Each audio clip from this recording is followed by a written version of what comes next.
बिस्मिल्लाहिर्रहमानिर्रहीम। अस्सलाम वालेकुम टू ऑल। मेरा नाम अब्बास हुसैन है। उर्दू IT अकेडमी के प्लेटफॉर्म से Oracle database 11G administration series के लेक्चर नंबर 5 के साथ हाजिर हूँ।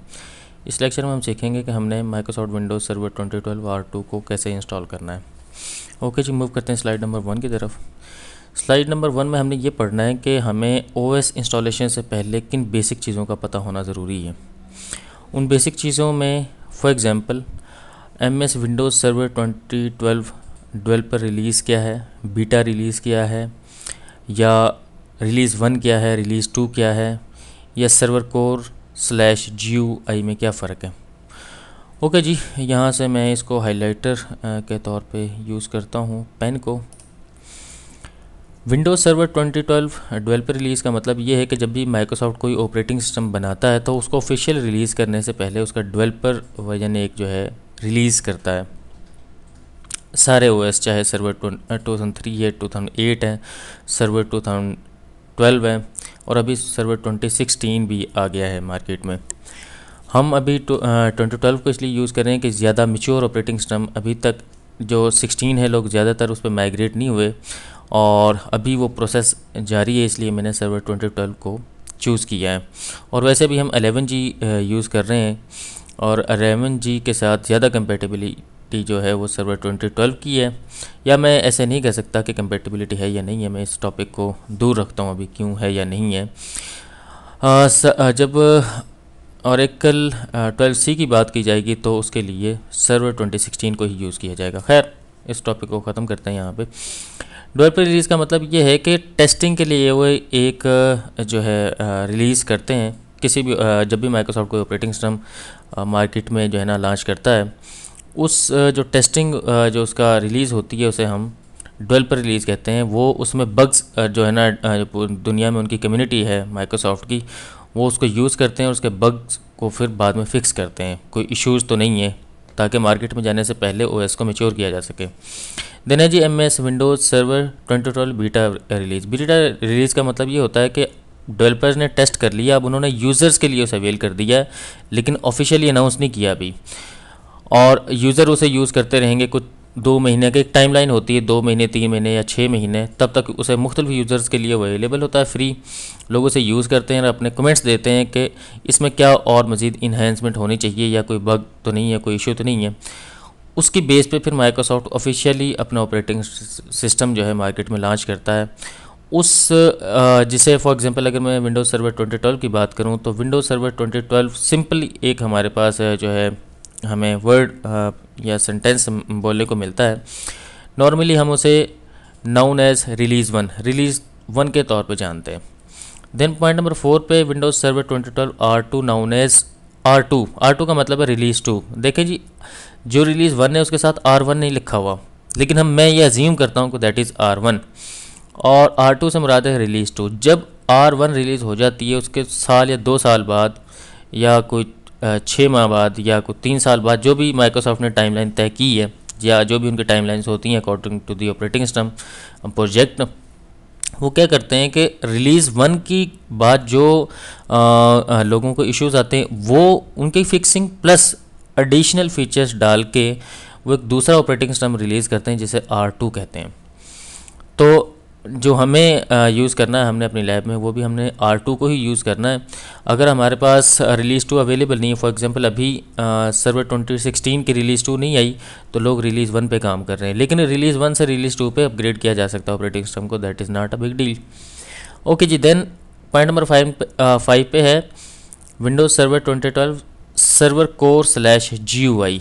From server 2008 to till now Microsoft ने क्या किया है, उन्होंने OS के 2 जो है ना रिलीज़ निकाली हैं। एक सर्वर कोर है। सर्वर कोर का मतलब यह है कि आपको काम करने का मौका सिर्फ कमांड लाइन पे मिलेगा, पावर शेल पे मिलेगा, वहाँ पे ग्राफिकल यूज़र इंटरफेस अवेलेबल नहीं है। फॉर एग्जांपल मैं इसकी एग्जांपल ऐसे दूंगा, इसे मैं आपका CMD में यहाँ पे लिखूँ या पावर शेल लिखता हूँ जी।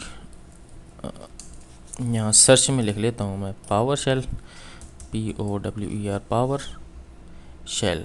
ओके जी, दिस इज़ पावर शेल। अब पावर शेल अभी ओपन हो रहा है, हो जाए मेरे सामने। जैसे ही ओपन होता है तो मैं इसे आपको बताता हूँ कि ये वाली स्क्रीन आपको सर्वर 2012 में जो है मिलेगी सर्वर 2008 से ये शुरू हुआ था और अभी तक कंटिन्यू है। माइक्रोसॉफ्ट ने इसमें सिक्योरिटी पे ज़्यादा जो है फोकस किया, क्योंकि जो graphical user interface operating system होते हैं उनमें वायरसेस का ज़्यादा वो होता है। चलें, जब तक ये ओपन होता है तब तक हम जो है ना आगे मूव करते हैं। मैं को फिर दोबारा बड़ा कर लेता हूँ। ओके जी, देन बात की जाती है सर्वर ये MS इसके साथ आपने इंक्लूड कर लेना, मैंने नहीं लिखा। माइक्रोसॉफ्ट विंडोज सर्वर 2012 के एडिशन कितने हैं? एडिशन क्यों बनाए हैं माइक्रोसॉफ्ट ने? एडिशन इसलिए बनाए हैं कि कुछ मार्केट के यूज़र होते हैं कि उन्हें बहुत ज़्यादा फीचर्स रिक्वायर्ड नहीं होते, तो ज़ाहिर है जब लाइसेंसिंग की बात आती है, माइक्रोसॉफ्ट के जितने भी ऑपरेटिंग सिस्टम हैं that are paid operating system, और पेड ऑपरेटिंग सिस्टम में जिस चीज़ की आपको ज़रूरत नहीं है तो आप उसकी पेमेंट क्यों करें? तो उस लिहाज से माइक्रोसॉफ्ट ने यूज़र्स की जो है वर्किंग इन्वायरमेंट को देखते हुए उन्होंने मार्केट के हिसाब से या इंडस्ट्री के हिसाब से एक ऑपरेटिंग सिस्टम के मुख्तलिफ एडिशंस निकाले हैं। जैसे Windows server 2012 R2 data centre, इसमें मैक्सिमम फीचर अवेलेबल होते हैं। देन R2 स्टैंडर्ड एडिशन, इसमें डाटा सेंटर से थोड़े से कम फीचर होंगे। Then R2 essentials, then R2 foundation. तो माइक्रोसॉफ्ट सर्वर 2012 का सबसे बेसिक जो एडिशन है दैट इज़ फाउंडेशन, इसमें मिनिमम फीचर्स हैं जी। देन एसेंशियल्स है और देन स्टैंडर्ड, और सबसे जो मैक्सिमम फीचर्स के साथ हमारे पास एडिशन अवेलेबल है सर्वर 2012 में दैट इज़ डाटा सेंटर। ये आपको नॉर्मली ये वाली जो है ना, या आप इंटरनेट पे भी सर्च करेंगे या कोई लर्निंग साइट पे जाएंगे या कोर्स कंटेंट की साइट पे किसी पे जाएंगे तो आपको वहाँ पे जो एडिशंस के बारे में बात की जाएगी वो 4 एडिशंस के बारे में बात की जाएगी, that is data centre, standard addition, essentials और फाउंडेशन। नीचे भी कुछ एडिशनल एडिशन लिखे हुए हैं। माइक्रोसॉफ्ट ने इन एडिशन से हट के माइक्रोसॉफ्ट हाइपर वी, जैसे वर्चुअलाइजेशन में माइक्रोसॉफ्ट का जो हम कहते हैं जो हाइपरवाइज़र है दैट इज़ हाइपर वी, तो माइक्रोसॉफ्ट ने हाइपरवाइज़र के तौर पे ऑपरेटिंग सिस्टम ही अलग एक जो है ना उसका एडिशन बनाया है कि आपको इनको यूज़ करने की ज़रूरत नहीं है, आप डायरेक्टली हाइपर वी ले लें, that is called hypervisor also. Okay जी, then Windows storage server 2012 R2 standard, Windows storage server R2 workgroup. तो हमें इन 3 के साथ तो ज़्यादा शायद हमारा काम ना हो, कुछ लोगों का इस एडिशन के साथ काम हो सकता है जो लोग माइक्रोसॉफ्ट के वर्चुअलाइजेशन सोल्यूशन को यूज़ करना चाह रहे हैं। हमें इसके साथ भी कोई गर्ज नहीं है, देन हमारा काम इसके साथ भी नहीं चलेगा, ये 2 हमारे लिए ओके जी। तो स्टैंडर्ड एडिशन को हमने यूज़ करना है। डाटा सेंटर में और स्टैंडर्ड एडिशन में क्या फ़र्क है? मेजर जो फ़र्क है ना जी, वैसे तो काफ़ी सारे फ़र्क हैं लेकिन जो मेजर फ़र्क है वो है वर्चुअलाइजेशन का। डाटा सेंटर एडिशन में हमें मैक्सिमम वर्चुअलाइजेशन फीचर्स मिलते हैं, जबकि स्टैंडर्ड एडिशन में हमें लिमिटेड वर्चुअलाइजेशन फ़ीचर मिलते हैं। तो अगर किसी ने वर्चुअलाइजेशन नहीं करनी तो वो मेरी रिकमेंडेशन ये है कि उसको डाटा सेंटर लेने की ज़रूरत नहीं, क्योंकि डाटा सेंटर के लिए आपको ह्यूज अमाउंट पे करना पड़ेगी माइक्रोसॉफ्ट को, उसके मुकाबले में स्टैंडर्ड एडिशन की बहुत मिनिमल प्राइस है। मूव करते हैं जी नेक्स्ट स्लाइड की तरफ। मेरे ख्याल में अब आपको ये चीज़ समझ आ गई होगी। अगर आप जैसे डेवलपर रिलीज़ की बात की जाए, बीटा रिलीज़ की बात की जाए, रिलीज़ 1 की बात की जाए, रिलीज़ 2 की बात की जाए या R2 की बात की जाए, तो आपको ये टर्म्स हैं जो OS डाउनलोडिंग या इंस्टॉलेशन से पहले अंडरस्टैंडिंग होनी चाहिए। सर्वर कोर का क्या मतलब है, GUI का क्या मतलब है। हमने यूज़ करना है GUI को। सर्वर कोर के अंदर हमें वो फीचर्स या वो चीज़ें नहीं मिलेंगी जो हम करना चाह रहे हैं। ओके जी, फीचर कंपैरिजन ये बहुत ज़रूरी था जी। अब आप यहाँ तक हमने जो सिलेक्शन की है वो ये सिलेक्शन की है कि हमारे पास एडिशंस कौन कौन से अवेलेबल हैं, और मैंने कहा कि डाटा सेंटर में हमारे पास मैक्सिमम फीचर अवेलेबल हैं और स्टैंडर्ड एडिशन में वर्चुअलाइजेशन को छोड़ के ऑलमोस्ट वही फीचर अवेलेबल हैं जो डाटा सेंटर में। नीचे आते हैं जी, इसके अलावा भी कुछ फीचर हैं जी। जो माइक्रोसॉफ्ट सर्वर 2012 का फाउंडेशन एडिशन है, ये लिखा है जी, ideal for cost efficient all round server, essentials server functionality without virtualization rights. Virtualization इसमें है ही नहीं। Server limited to 15 user, 15 user इसको एक्सेस कर सकते हैं और मैक्सिमम इसमें 32 GB रैम आप लगा सकते हैं जी। देन एसेंशियल्स है जी, इसमें भी 25 यूज़र मैक्सिमम इसको एक्सेस कर सकते हैं। मतलब आपने ऑपरेटिंग सिस्टम इंस्टॉल कर लिया और इसको कोई एक्सेस करना चाह रहा है, जैसे मैं इसमें से फाइल्स को एक्सेस करना चाह रहा हूँ, प्रिंट देना चाह रहा हूँ, तो मैक्सिमम 25 यूज़र ये काम कर सकते हैं और 64 GB आप इसमें रैम लगा सकते हैं जी। देन स्टैंडर्ड एडिशन है, नॉन वर्चुअलाइज्ड और lightly virtualised environment, all features with 2 virtual instances, कि आप 2 वर्चुअल इंस्टेंस बना सकते हैं इसमें और बाकी सारे वो फीचर हैं जो आपको डाटा सेंटर में मिलेंगे।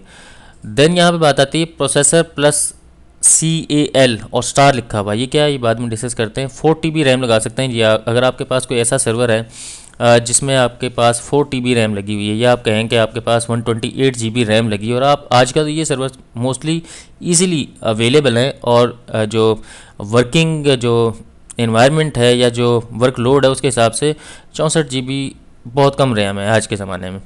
ओके जी, अगर 64 GB से ज़्यादा रैम है और आपने असेंशियल्स एडिशन माइक्रोसॉफ्ट से परचेज़ कर लिया तो आपके लिए वो काम नहीं करेगा। उसके लिए आपको स्टैंडर्ड एडिशन यूज़ करना पड़ेगा, जिसमें आपको मैक्सिमम 4 TB रैम लगा सकते हैं जी। और 4 TB रैम थोड़ी नहीं है, बहुत रैम है। Data centre highly virtualised private cloud environments all feature with unlimited virtual instances. Processor plus CAL star 4 TB इसमें रैम लगा सकते हैं जी आप।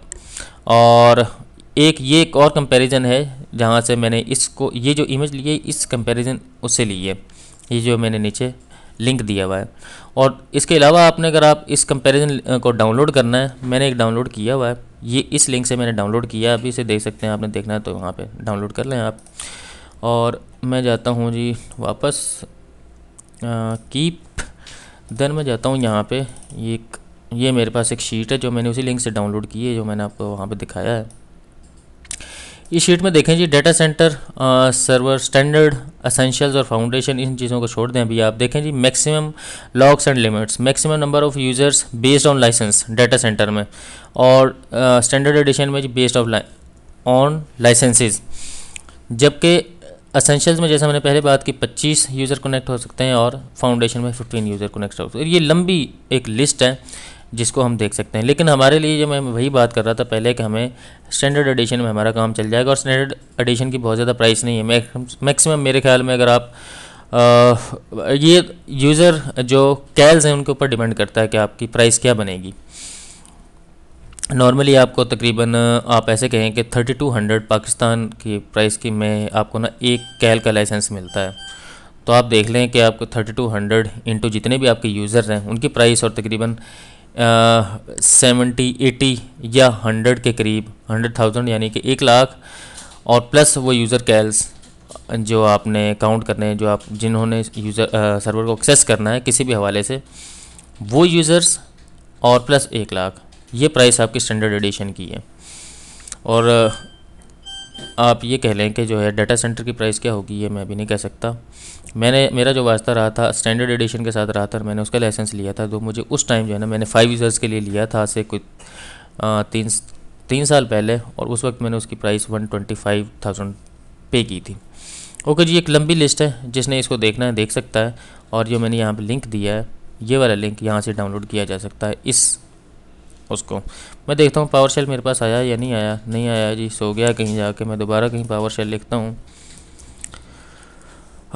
ये पावर शेल के मुख्तलिफ हैं जी। मैं चलें जी ये देखता हूँ कि क्या ये चलता है मेरे पास X86, इसे देखते हैं जी चलना चाहिए, ये क्यों नहीं चल रहा। ओके, चल गया जी।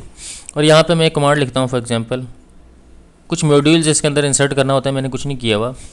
ls एक कमांड लिखता हूँ। ls का मतलब है लिस्ट। इसने मुझे जो मेरे इस टाइम /user/abbas के फ़ोल्डर में जो कुछ पड़ा हुआ है वो सारी चीज़ें दिखा दी, वीडियोस, ट्रेसिंग, सर्चेस। मतलब आप ये कहें कि यहाँ अब्बास का प्रोफाइल खोलूँ, यूज़र्स देन अब्बास, तो यहाँ पे जो चीज़ें पड़ी हैं इस कमांड ने, ls के कमांड ने मुझे ये सारी चीज़ें शो करवा दी। यहाँ पे ये काम आप अगर सर्वर कोर इंस्टॉल करते हैं तो आपके पास सिर्फ ये स्क्रीन आ जाएगी इतनी सी, और इस स्क्रीन में आपने जो भी कमांड काम करना है वो थ्रू कमांड करना है। ग्राफिकल यूज़र इंटरफेस यानी कि ये वाला माउस वाला काम अवेलेबल नहीं है वहाँ पे। ओके जी, स्लाइड की तरफ अगेन। तो यहाँ तक हमें ये पता चला कि हमने सर्वर के एडिशंस क्या क्या हैं। और ओके जी, लाइसेंसिंग एडिशंस, ये एक मैंने प्राइस डाली यहाँ पे। डाटा सेंटर स्टैंडर्ड एसेंशियल्स, यहाँ पे एसेंशियल्स के अंदर वो कह रहा है जी no CAL client access licence कहते हैं CAL को, और यहाँ पे भी कैल आपको रिक्वायर्ड है और यहाँ पे भी कैल रिक्वायर्ड है। और इसको मज़ीद देखना तो ये एक लिंक दिया हुआ है, मैं इसको भी छोड़ रहा हूँ। ओके जी, हम कैल्स की बात कर रहे थे या क्लाइंट एक्सेस लाइसेंस की बात कर रहे थे। हमारे पास क्लाइंट एक्सेस लाइसेंस जो है ना, हमारे पास लाइसेंस की दो टाइप्स हैं, एक होता है OLP ओपन लाइसेंस प्रोग्राम जिसे कहते हैं, और दूसरा होता है OEM लाइसेंस विद कैल्स। OLP और OEM का डिफरेंस मैंने एक पीछे वीडियो बनाई है, उस वीडियो में मैंने जिक्र किया, लेकिन यहाँ पे दोबारा कर देता हूँ। OLP का मतलब ये होता है कि आप एक लाइसेंस माइक्रोसॉफ्ट से परचेज़ कर लें और उसे किसी भी हार्डवेयर पे, किसी भी नहीं मतलब जिन जिन हार्डवेयर आर्किटेक्चर्स को माइक्रोसॉफ्ट के ऑपरेटिंग सिस्टम सपोर्ट करते हैं उसमें से किसी भी उसमें हार्डवेयर के ऊपर आप उसको इंस्टॉल कर सकते हो, आप पे कोई रिस्ट्रिक्शन नहीं है। OEM में ये होता है कि आपने फॉर एग्जांपल डेल से सर्वर लिया, तो डेल वाले आपको ऑफ़र करेंगे कि यार हम आपको जो है ना सर्वर 2012 अगर आपने लेना है तो आप हमसे ही ले लें। वहाँ से फिर वो आपको एक ISO दे देंगे या कोई DVD दे देंगे आपको, वो जो DVD या ISO होगा वो सिर्फ उसी सर्वर के ऊपर चलेगा और किसी के ऊपर नहीं चलेगा, उस हार्डवेयर के ऊपर चलेगा। उसका मतलब उसे हम कहते हैं OEM ओरिजिनल इक्विपमेंट मैन्युफैक्चर का जो हमें OS मिलता है हार्डवेयर के साथ। विद कैल्स क्लाइंट एक्सेस लाइसेंस इसे बोलते हैं। क्लाइंट एक्सेस लाइसेंस का मतलब मैंने आपको पहले बताया कि जिन लोगों ने सिस्टम को यूज़ करना है, यूज़र्स जो कहते हैं। अब क्लाइंट एक्सेस लाइसेंस में 3 टाइप के हमारे पास ना चीज़ें हो सकती हैं, और ये 3 टाइप के जो है ना लाइसेंस हो सकते हैं जो हम लेते हैं माइक्रोसॉफ्ट से।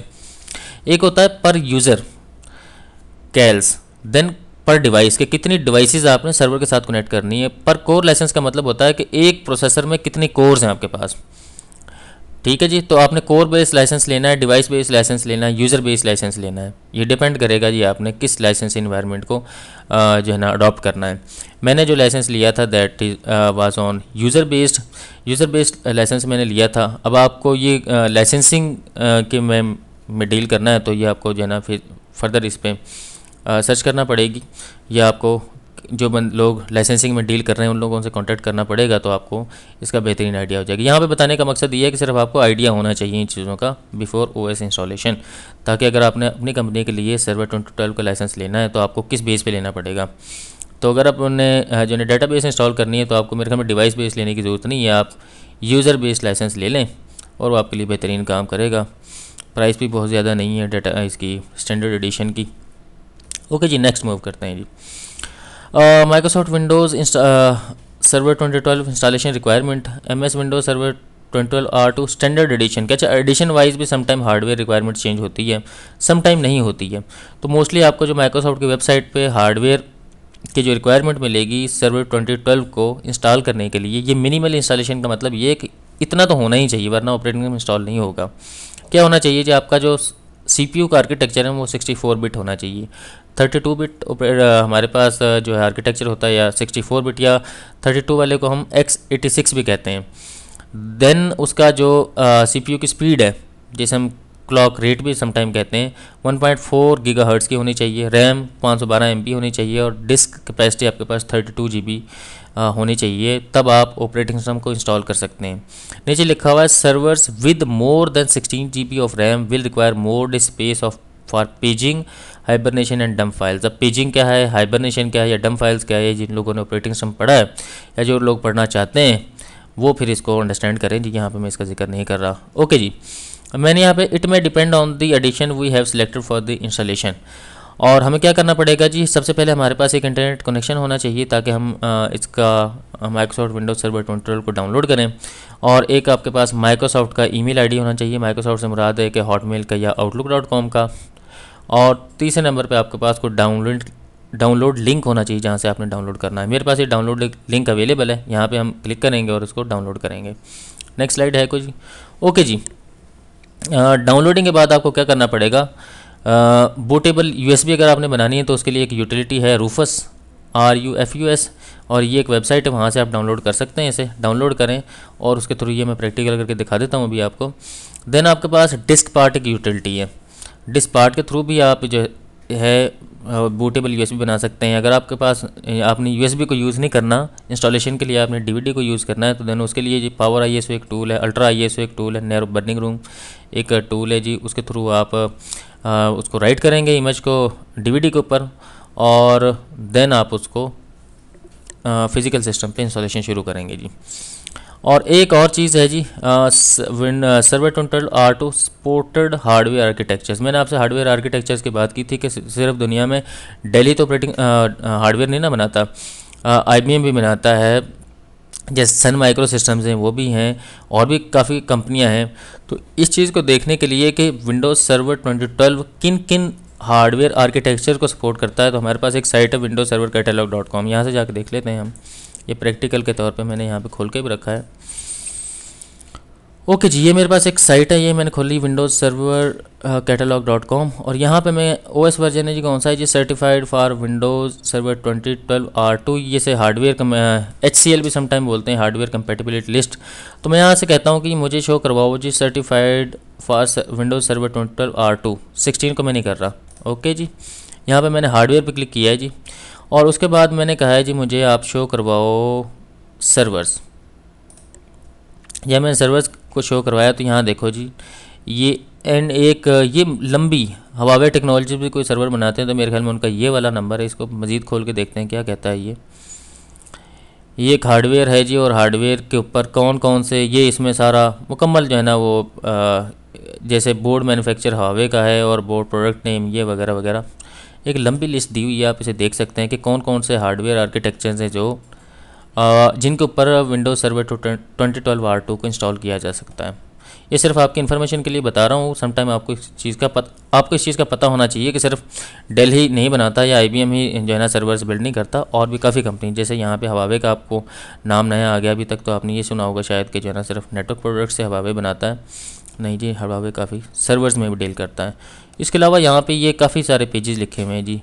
फॉर एग्ज़ाम्पल 3 नंबर पर कर लेते हैं जी, ये एसर इनकॉर्पोरेटेड वगैरह वगैरह, काफ़ी लंबी लिस्ट है।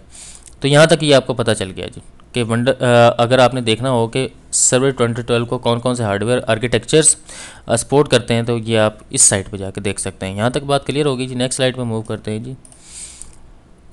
ओके जी, लैब आप क्या कैसे कर सकते हैं ये काम, आप टेस्टिंग कैसे कर सकते हैं। नंबर 1, आप माइक्रोसॉफ्ट का ही हाइपरवाइजर का सोल्यूशन है MS Hyper-V, जैसे मैंने पीछे आपको एक एडिशन भी उसका बताया था कि Hyper-V का एक अलग से हाइपरवाइजर के तौर पर एडिशन अवेलेबल है। देन आप VMware का VMware वर्कस्टेशन यूज़ कर सकते हैं, या ESXi सर्वर यूज़ कर सकते हैं। KVM लिनक्स का है जी, कर्नल बेस्ड वर्चुअलाइजेशन सोल्यूशन जिसे हम बोलते हैं। सिटिक्स का Zen सर्वर है जी, और वर्चुअल बॉक्स बाई ओरेकल। इसमें मैं अब जो यूज़ करूँगा उसे मैं आपको बता देता हूँ। VMware वर्कस्टेशन को भी मैं यूज़ करूँगा कुछ लैब्स के लिए, कुछ लैब्स के लिए मैं VMware ESXi सर्वर को यूज़ करूँगा, और कहीं कहीं पे मैं वर्चुअल बॉक्स को भी यूज़ करूँगा। वर्चुअल बॉक्स का ये फ़ायदा होता है कि ये आपके पास ओपन यानी कि फ्री अवेलेबल है, इस पर कोई आपको लाइसेंस लेने की ज़रूरत नहीं है, जबकि आपको VMware वर्कस्टेशन में लाइसेंस लेना पड़ेगा, VMware ESXi सर्वर में लाइसेंस लेना पड़ेगा, और Hyper-V के लिए भी आपको लाइसेंस लेना पड़ेगा, that is not free. Okay जी, ESXi में आपको ये फीचर आपके पास फ़ायदा है कि आपका अगर सर्वर है और उसमें 2 CPU लगे हुए हैं, तो उस एक सर्वर के लिए या एक फ़िज़िकल मशीन के लिए ESXi सर्वर फ्री होता है, तो आप इसे यूज़ कर सकते हैं। ओके जी, अब चलते हैं हम लैब की तरफ, और लैब को 1 बाई 1 हम देखते हैं। सबसे पहले हमने क्या करना है, यहाँ से शुरू हो जाते हैं जी। हमने ये सारी चीज़ें सेलेक्ट कर ली हैं। अब हमने डाउनलोड करना है जो ऑपरेटिंग सिस्टम को। डाउनलोड करने के लिए मैं सिंपली जाऊँगा गूगल में, और बल्कि मैं एक और सिस्टम एक्सेस करता हूँ और उस सिस्टम के थ्रू डाउनलोडिंग करके दिखाता हूँ आपको।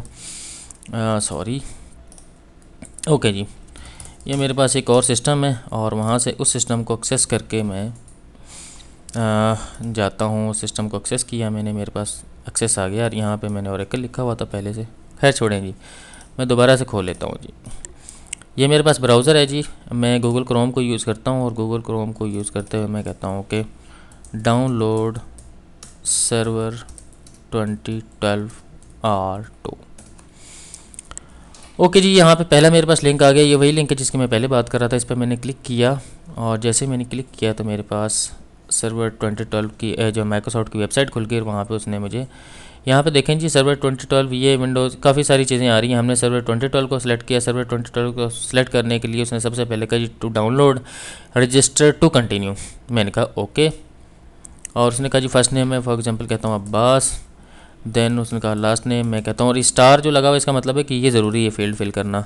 कंपनी मैं कहता हूँ कि जी मेरी उर्दू IT, और वर्क ईमेल एड्रेस मैं कहता हूँ कि मेरा अब्बास हुसैन 1। ये पहले से चूँकि मैं डाउनलोड करता रहता हूँ तो आ रहा है, और ये वर्क में ये भी मैंने यहीं पे ये भी वर्क फ़ोन नंबर वो कह रहा है जी, और कह रहा है एसेंशियल है, तो मैं अपना ही नंबर डाल देता हूँ। यहाँ पे ये मेरा नंबर आ गया, और कंट्री कह रहा है जी कौन सी, मैं कहता हूँ पाकिस्तान, और यहाँ पे वो कह रहा है जी इंडिकेट्स वगैरह वगैरह, यस कंटिन्यू।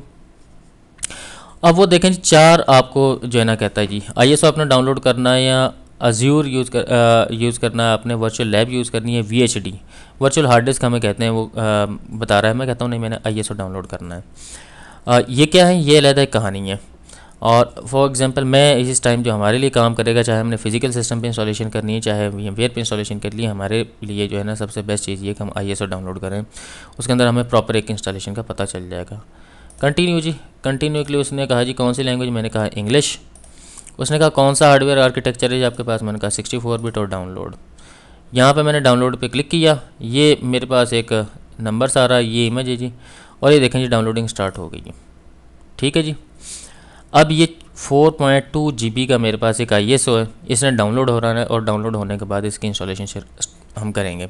मेरे पास ये पहले से डाउनलोडेड है और हम उसी को यूज़ करते हैं। मैं इसको कैंसिल कर देता हूँ, कैंसिल किया जी, और यहाँ पे मैं आता हूँ। अब मैं अपने लैपटॉप पे वापस आ गया, इसको मैं फॉर दिस टाइम कर देता हूँ मिनिमाइज़, और अब मैं चढ़ता हूँ VMware की तरफ। VMware में मैंने VMware वर्कस्टेशन 2012 ये नहीं 2012 नहीं सॉरी 12 Pro को मैंने इंस्टॉल किया हुआ है, और ये सारा ये लाइसेंस वगैरह है जी।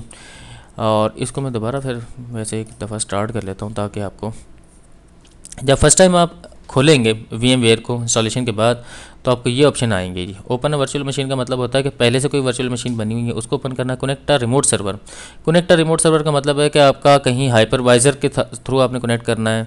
कनेक्ट VMware vCloud, ये अलग जी, हमारी जो है ना इनके साथ कोई करनी, हमें 2 इन चीज़ों के साथ ज़रूरत पड़ेगी हमें। क्रिएट अ वर्चुअल मशीन, जो वर्चुअल मशीन क्रिएट करेंगे वो इस लिस्ट में आ जाएगी। अभी यहाँ अब शेयर्ड VM क्या है जी, इसको भी मैं छोड़ता हूँ अभी। क्रिएट वर्चुअल मशीन, उससे पहले आप कहते हैं कि जब हम वर्चुअल मशीन क्रिएट करते हैं तो असल में जाके उसकी वो फाइलें कहाँ पे स्टोर होती हैं जो वर्चुअल मशीन्स की होती हैं। यहाँ पे खोलता हूँ डॉक्यूमेंट्स, और डॉक्यूमेंट्स में वर्चुअल कहीं पे यहाँ पे वर्चुअल मशीन्स, और यहाँ पे जो है ना वर्चुअल मशीन्स सेव होती हैं।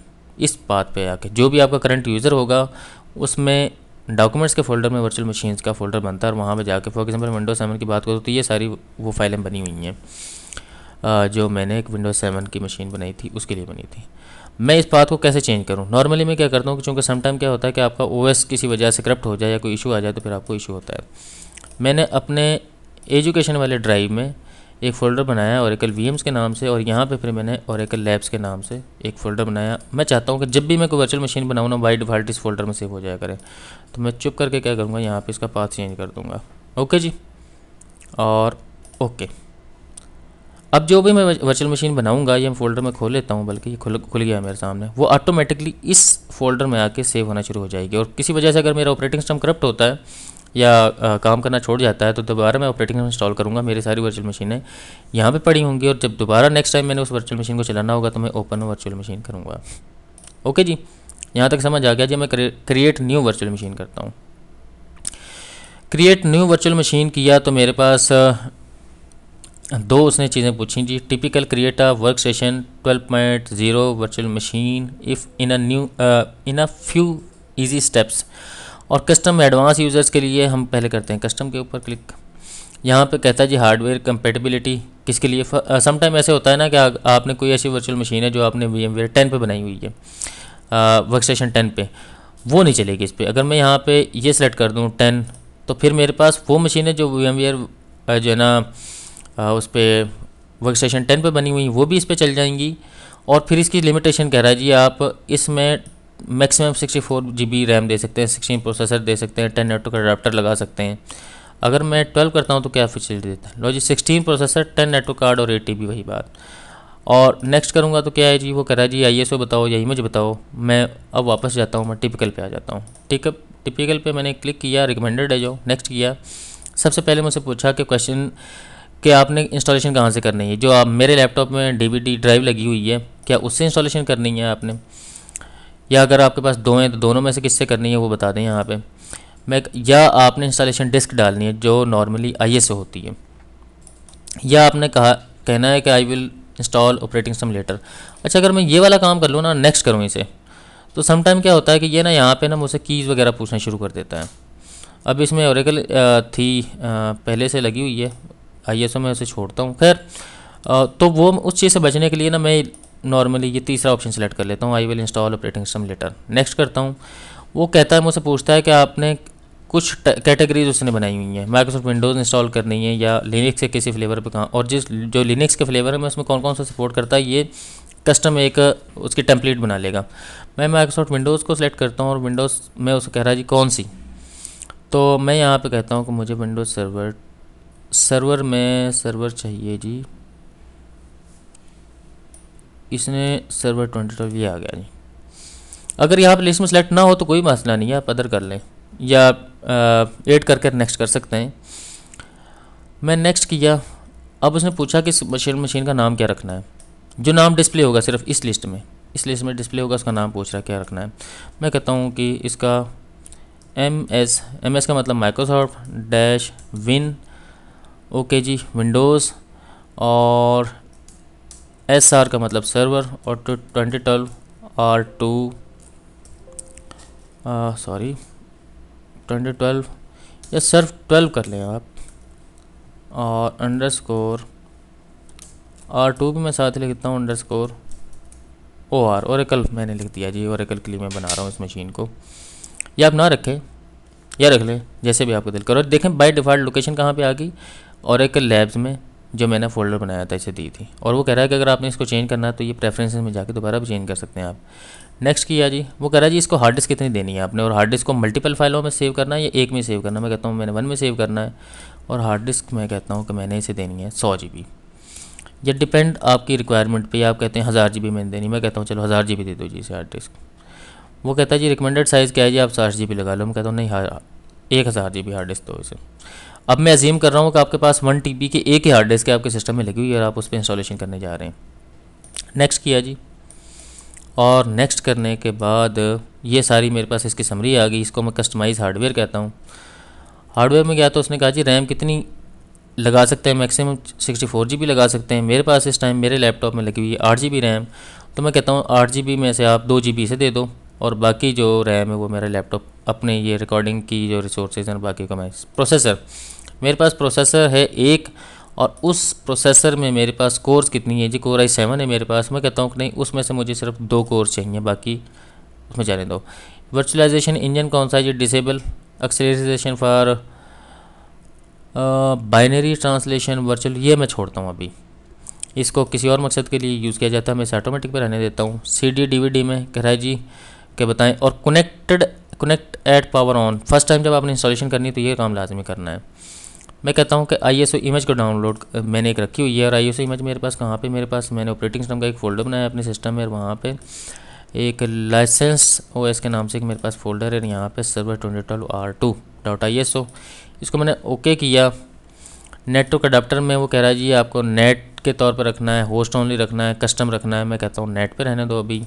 USB कंपेटिबिलिटी 3.0 के साथ भी होनी चाहिए, और show all USB input devices, मैं इसे भी छोड़ता हूँ, और ओके। और डिस्प्ले, इसको मैं टिक करना चाह रहा हूँ, लेकिन चूँकि मेरे पास 3D ग्राफिक कार्ड नहीं लगा इसलिए मैं इसको टिक नहीं कर रहा। यहाँ तक सारी सेटिंग हमारी ठीक है जी, और 2 GB रैम भी इनफ है, और मैं इसे करता हूँ ओके और फिनिश। अभी तक मैंने इसे ऑन नहीं किया पावर ऑन, अब ये मेरे पास लिस्ट में शामिल हो जाएगा। ये तो थी वर्चुअल मशीन की कहानी। अगर आपके पास अब आप चाहते हैं कि फ़िज़िकल मशीन पे मैं इंस्टॉलेशन करना चाह रहा हूँ, तो आपने इमेज डाउनलोड कर लिया, और सपोज़ अगर मेरे पास एक USB लगाता हूँ अपने सिस्टम में, इसे मैं फ़िलहाल बंद कर देता हूँ ताकि आपको लैब में करके दिखा दूँगा अगर आपके पास फ़िज़िकल सिस्टम है तो आपने उस पर लैब कैसे परफॉर्म करनी है। ये मैंने जी यहाँ पे लगाई USB, और ये USB इंसर्ट होके मेरे सिस्टम में आ गई है, और ये मेरे पास शो होना शुरू भी हो गई है यहाँ पे। इसमें पहले से मैंने एक वो रखा हुआ है, एक इमेज रखा हुआ है विंडोज़ 10 का। अब मैं क्या करूँगा, सिंपली सबसे पहले मैं जाऊँगा यहाँ पे लिखूँगा रूफस डाउनलोड। सबसे पहला लिंक है मेरे पास, create bootable USB drives the easy way. ये एक लिंक खुला, ये और ये इसका इंटरफेस है जी। मैंने इसे कहा डाउनलोड करो जी। अभी इसका 2.18 वर्जन जो है ना वो अवेलेबल है, सपोर्टेड लैंग्वेजेस कौन कौन सी हैं, इसमें रिक्वायरमेंट्स क्या हैं, और ये सारी एक पूरी वो इसमें लिखी हुई है। लाइसेंस क्या है जी इसका, GNU general public licence GPL, इसके मैं पहले भी जिक्र कर चुका हूँ, दोबारा इसे बात करने की ज़रूरत नहीं है। और ये कैटलॉग और इसमें हर इसका सोर्स कोड भी अवेलेबल है यहाँ पे, ठीक है जी। अब ये सोर्स कोड क्या होता है और क्यों अवेलेबल है और इसका क्या फ़ायदा है, जिन लोगों ने लिनक्स की दुनिया में आगे बढ़ना है वो इसको एक्सप्लोर कर सकते हैं। बहरहाल मेरे पास ये डाउनलोडेड है, और डाउनलोडिंग के लिए मैं क्या करूँगा जी, मैं सिंपली जाऊँगा अपने डी ड्राइव में मैंने सॉफ्टवेयर्स और यहाँ पे ऑपरेटिंग सिस्टम का फ़ोल्डर खोला। ऑपरेटिंग सिस्टम में for example I have licensed OS server 2012, और यहाँ पे कहीं ये पड़ा हुआ है मेरे पास। चलें जी, मैं यहाँ से डाउनलोड कर लेता हूँ जाके लिनक्स में। मैंने यहाँ पे कहीं अगर रखा हुआ तो नहीं है, ये रखा हुआ है जी मेरे पास रूफस, जो मैंने डाउनलोड करके रखा हुआ अपने पास। इसको मैं यहाँ पे ला के पेश कर देता हूँ सर्वर 2012 में। इसको डबल क्लिक किया, जैसे ऑटोमेटिक जो है ना उठा लेगा USB को। ये देखें जी, ऑटोमेटिकली मेरे पास ये USB आना शुरू हो गई है। ये और इसका अगर देखें आप तो यही है, इसके ऊपर नेम दिया हुआ है लेबल में, तो ये दिया हुआ नाम यहाँ पे। ISO इमेज आपने सेलेक्ट किया हुआ DD इमेज डिस्क, जो इमेज मैं नहीं करता, मैं कहता हूँ ISO इमेज। ये ऑटोमेटिकली चेक करा जी, अपडेट्स के लिए मैं कहता क्लोज़ करता हूँ इसे। यहाँ पे ये डिवाइस लगी हुई है, ये 16 GB की USB मेरे पास। यहाँ पे आप चाहते हैं कि MBR पार्टीशन स्कीम या फॉर बायोस और UEFI, यहाँ से आप बता सकते हैं कि GPT या MBR या ये, जो मैं बाय डिफ़ॉल्ट सेलेक्ट करता हूँ। फाइल सिस्टम कौन सा रखना है आपने, अगर आपका इमेज जो है वो बड़ा है 4 GB से, तो आपका NTFS फाइल सिस्टम यूज़ करना है आपने, और अगर छोटा है तो आप FAT32 भी यूज़ कर सकते हैं, या EXFAT, जो भी आपके ऑपरेटिंग सिस्टम को इंस्टॉल करने की जो रिक्वायरमेंट्स हैं वो। यहाँ पे क्लस्टर साइज़, इसको भी मैं डिफ़ॉल्ट छोड़ता हूँ। यहाँ पे वॉल्यूम लेबल का कोई नाम देना आपने तो वो भी दे सकते हैं। सब कुछ डिफ़ॉल्ट रहते हुए आपने स्टार्ट करना है। ये क्या करेगा, और यहाँ से ISO इमेज बताना है। ISO इमेज मैंने इस कहा कि ये सर्वर 2012 है मेरे पास, ये मैंने ओके बताया। बस मैं स्टार्ट का बटन दबाऊँगा। ये क्या करेगा, सबसे पहले तो इस USB को फॉर्मेट करेगा, और USB को फॉर्मेट करने के बाद ये देखें विंडोज़ स्टैंडर्ड इंस्टॉलेशन, हमने स्टैंडर्ड इंस्टॉलेशन करनी, विंडोज़ टू गो वाली नहीं करनी, वो Windows to go something else.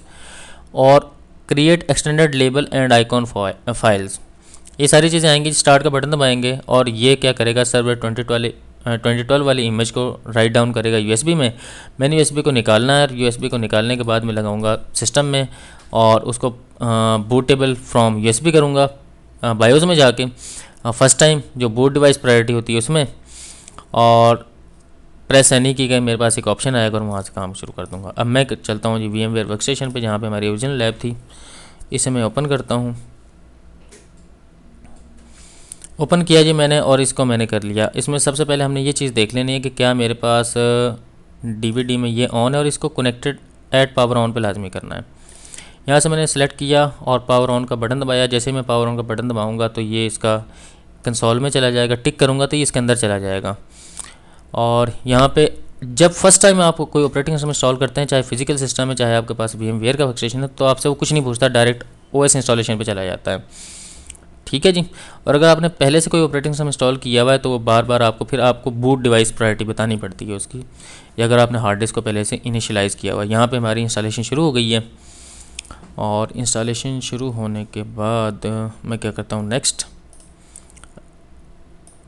Next में उसने कहा जी आपने कंप्यूटर को रिपेयर तो नहीं करना। ये वो वाली फैसिलिटी है जो आपको हमने लास्ट टाइम बात की थी बूट मैनेजर की, बूट मैनेजर आपको देता है। ये वाली फैसिलिटी हमको उसमें नहीं थी मिलती, NTLDR जो बूट लोडर था माइक्रोसॉफ्ट का, उसमें। मैं इंस्टॉल नाउ का बटन दबाता हूँ, मैं कहता हूँ मैंने रिपेयर नहीं करना। इंस्टॉल नाउ का बटन दबाया, इंस्टॉलेशन नाउ।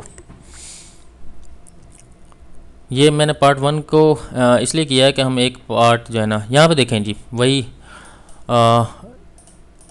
ये क्वेश्चंस हैं। कुछ क्वेश्चन से मुराद ये है कि आपको OS इंस्टॉलेशन के दरमियान बहुत सारे क्वेश्चंस का सामना करना पड़ता है, और वो क्वेश्चन जो हैं वो हमने पहले से कर लिए हैं जी। हमारे पास इसमें कितने अवेलेबल हैं, एक data centre server with GUI है, data centre server core installation है, और ये इसकी आर्किटेक्चर 64 बिट है, क्योंकि सर्वर 2012 है ही 64 बिट, x86 में अवेलेबल नहीं है।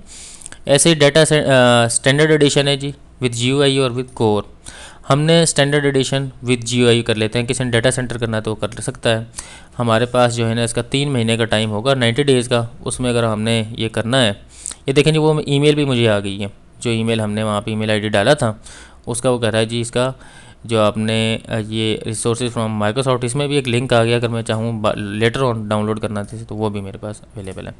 ओके जी, मैं स्टैंडर्ड सर्वर विद GUI करता हूँ। स्टैंडर्ड एडिशन में नेक्स्ट किया मैंने।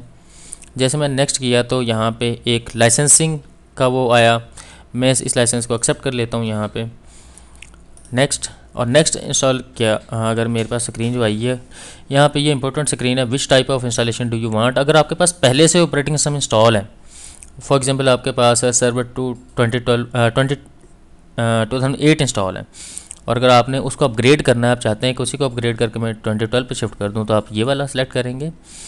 इसमें क्या होगा कि उस सर्वर की सारी कन्फिग्रेशन जो है वो एज इट इज़ रहेगी, नया सिस्टम आपके सामने आ जाएगा। मैंने एडवांस इंस्टॉलेशन करनी है, कस्टम मैंने नया ओएस करना है, नहीं मेरे पास हार्ड डिस्क नया सिस्टम है, मैंने ये क्लिक किया। जैसे मैंने क्लिक किया तो यहाँ पे देखें सारे ऑप्शंस मैं आपको पहले बता चुका हूँ। अच्छा, सम टाइम क्या होता है कि यहाँ पे हार्ड डिस्क की शो नहीं होती, जबकि हार्ड डिस्क आपके सिस्टम में लगी होती है। ये उस वक्त होता है जब आप सिस्टम में सम टाइम रेड कार्ड हो और ऑपरेटिंग सिस्टम उस रेड कार्ड को अंडरस्टैंड ना करता हो। फॉर एग्जांपल मेरे साथ ऐसा हुआ कि मैंने सर्वर 720 लगाया और उसमें 2008 इंस्टॉल करने की कोशिश की। अब 720 जो ऑपरेटिंग सर्वर है डेल का, उसकी बाय डिफ़ॉल्ट जो कंपेटिबिलिटी है वो है सर्वर 2012 के साथ। तो जब 2000 को मैंने इंस्टॉल करने की कोशिश की तो वहाँ पे हार्ड डिस्क की शो ना हो और मैं बड़ा परेशान हुआ। तो फिर बाद में मुझे पता चला कि यहाँ से मुझे पहले से उसका ड्राइवर इंस्टॉल करना है। ये मैंने क्लिक किया जी, ड्राइवर ये पूछेगा आप USB लगानी है, ड्राइव लगानी, जिस USB में आपके ड्राइवर हैं वो करें जी। और आपके सामने इस विंडो को मैं बंद करता हूँ यहाँ पे। अब ये एक इशू आ गया जी, देखिए मैं इंस्टॉल ना होगा, दोबारा बटन दबाता हूँ। ओके जी, तो ब्राउज़ करके आपने वहाँ से वो सेलेक्ट कर लेना है। यहाँ पे मैं GUI अगेन सेलेक्ट करता हूँ। ये उस सूरत में जब आपको हार्ड डिस्क नज़र ना आ रही हो, कस्टम और यहाँ पे हार्ड डिस्क नज़र आ रही है। अब ये पूछ रहा है कितनी पार्टीशन, तो मैं कहता हूँ कि मैंने ऑपरेटिंग इंस्टॉल करना है और मैंने डेटाबेस जो है वो D पे करनी है। अब इसमें ये वो स्टैंडर्ड पार्टीशन बन रही है जी, जिसकी मैंने आपसे बात की थी कि प्राइमरी पार्टीशन बनेगी विंडोज़ सर्वर में। मैं फॉर एग्जांपल कहता हूँ, नॉर्मली मैं क्या करता हूँ 220 GB रख लेता हूँ मैं। यहाँ तक जाएगा जी, ये मैं जस्ट आइडियल ऐसे इंटर कर रहा हूँ, देखते हैं कि क्या होता है। ये ऑटोमेटिकली 214 GB की उसने एक पार्टीशन बना दी जो मेरी सीट, और एक सिस्टम रिजर्व ड्राइव बना दी 350 MB की। 350 MB ये बूट ड्राइव है मेरी, और ये मेरी सी ड्राइव है जिसमें मैंने ऑपरेटिंग सिस्टम इंस्टॉल करना है। मैं एक ड्राइव बाकी 785 GB का मेरे पास जो स्पेस बचती है उसको ओके करता हूँ। और ओके करने के बाद मैं चेक करता हूँ कि मेरे पास 2-3 पार्टीशंस बन गई हैं। एक बूट ड्राइव है, कह रहा है जी Windows can't be installed on drive 0 partition 1। मैंने आपको बताया था कि विंडोज़ में जो है जो ड्राइव्स हैं वो डिस्क 1, 0, 1, 2, 3 ऐसे शो होती हैं, जबकि लिनक्स में किसी और तरीके से शो होती हैं। तो हम इस ड्राइव को फॉर्मेट नहीं करते और C पे हम इंस्टॉलेशन करते हैं डिस्क ड्राइव 0 की पार्टीशन 2 पे। नेक्स्ट किया मैंने, और नेक्स्ट करने के बाद ये इंस्टॉलेशन स्टार्ट हो गई है। और जैसे ही इंस्टॉलेशन स्टार्ट होगी, इंस्टॉलेशन स्टार्ट के बाद आपके सामने ये विज़िट चलना शुरू हो जाएगा, और विज़िट में आपने आहिस्ता आहिस्ता इसको देखते हैं जी। ये इंस्टॉलेशन चली और getting files ready for installation ये काम कर लिया। तो यहाँ पे देखते हैं कि आगे क्या क्या शो होता है अब आपके पास। मैं स्लाइड की तरफ मूव करता हूँ। स्लाइड में हम इतनी देर तक ये भी देख लेते हैं, इंस्टॉलेशन चल रही है और इतनी देर में हम देखते हैं कि हमारे पास क्लाइंट एक्सेस लाइसेंस की जो ये वेबसाइट है, यहाँ पे मैंने खोला हुआ है बल्कि इसको।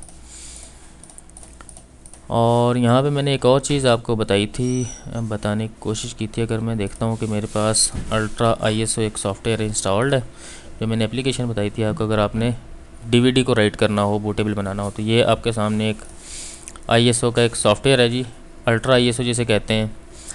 और इसके टूल्स में मैं जाके क्या करूँगा, मैं करूँगा यहाँ पे बूटेबल में नहीं, टूल्स में जाऊँगा और यहाँ पे मेक CD DVD इमेज अगर मैंने मेक करनी है तो ये मैंने मेक का बटन दबाया। यहाँ से क्या है जी, किस ड्राइव में आपने करना है।